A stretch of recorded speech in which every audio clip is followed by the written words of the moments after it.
You know, if you take people, and I've told you this, and you expose them voluntarily to things that they are avoiding and are afraid of, you know, that they know they need to overcome in order to meet their goals, their self-defined goals.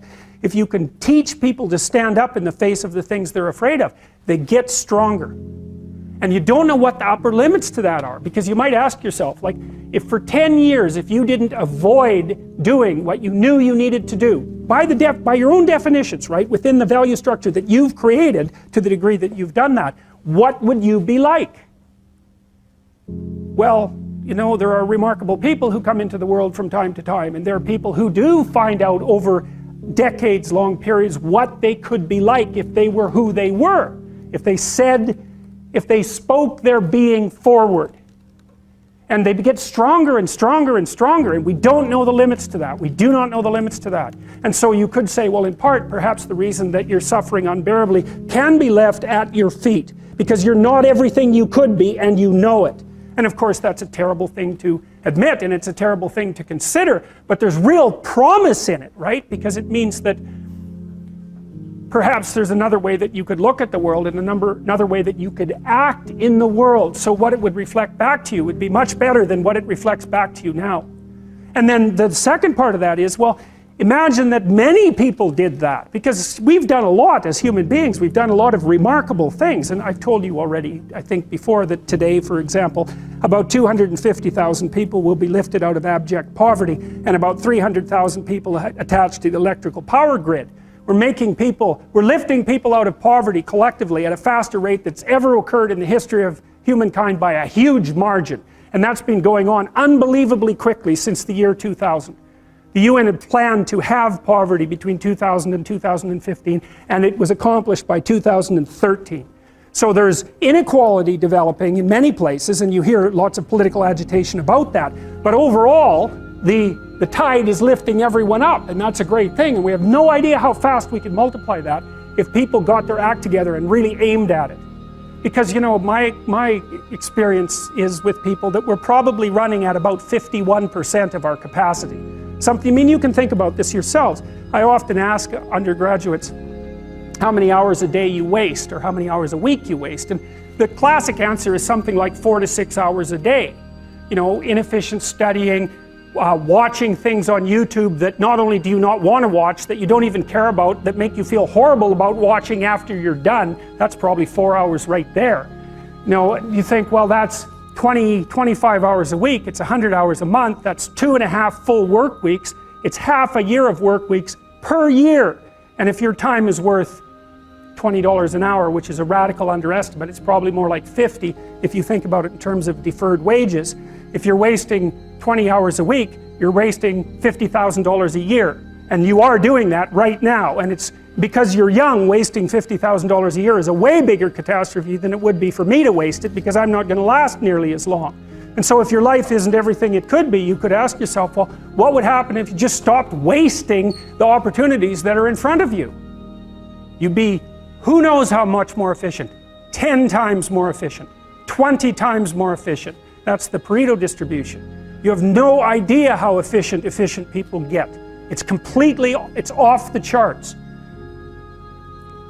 Well, and if we all got our act together collectively and stopped making things worse, because that's another thing people do all the time, not only do they not do what they should to make things better, they actively attempt to make things worse because they're spiteful or resentful or arrogant or deceitful or homicidal or genocidal, or all of those things all bundled together in an absolutely pathological package. If people stopped really, really trying just to make things worse, we have no idea how much better they would get just because of that. So there's this weird dynamic that's part of the existential system of ideas between human vulnerability, social judgment, both of which are major causes of suffering, and the failure of individuals to adopt the responsibility that they know they should adopt. And that's the thing that's interesting too, is that, and like another thing I've often asked my undergraduate classes is, you know, there's this idea that people have a conscience. And you know what the conscience is. It's this feeling or voice you have in your head just before you do something that you know is stupid, telling you that probably you shouldn't do that stupid thing. You don't have to listen to it, strangely enough. But you go ahead and do it anyways, and then, of course, exactly what the conscience told you was going to happen inevitably happens, so that you feel even stupider about it than you would if it happened by accident. Because you know, I knew this was going to happen, I got a warning it was going to happen, and I went and did it anyways. And the funny thing too is that that conscience operates within people, and we really don't understand what the hell that is.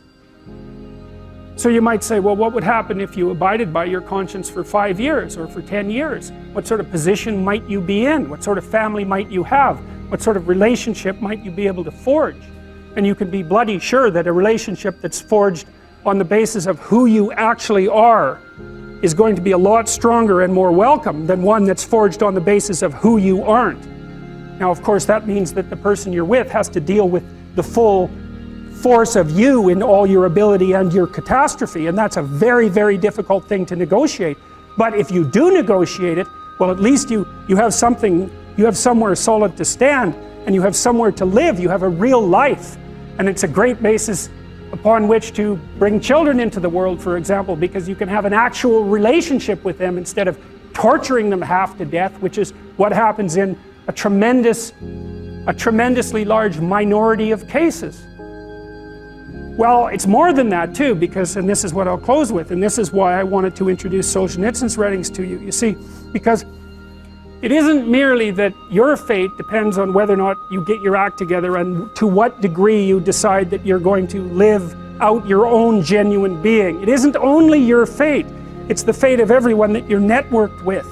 And so, you know, you think, well, there's 7 billion people in the world. We're going to peak at about 9 billion, by the way, and then it'll decline rapidly, but 7 billion people in the world, and who are you? You're just one little dust mote among that 7 billion, and so it really doesn't matter what you do or don't do, but that's simply not the case. It's the wrong model, because you're at the center of a network. You're a node in a network. Of course, that's even more true now that we have social media. You'll know 1,000 people, at least, over the course of your life. And they'll know 1,000 people each, and that puts you one person away from 1 million, and 2 persons away from 1 billion. And so that's how you're connected, and the things you do, they're like dropping a stone in a pond.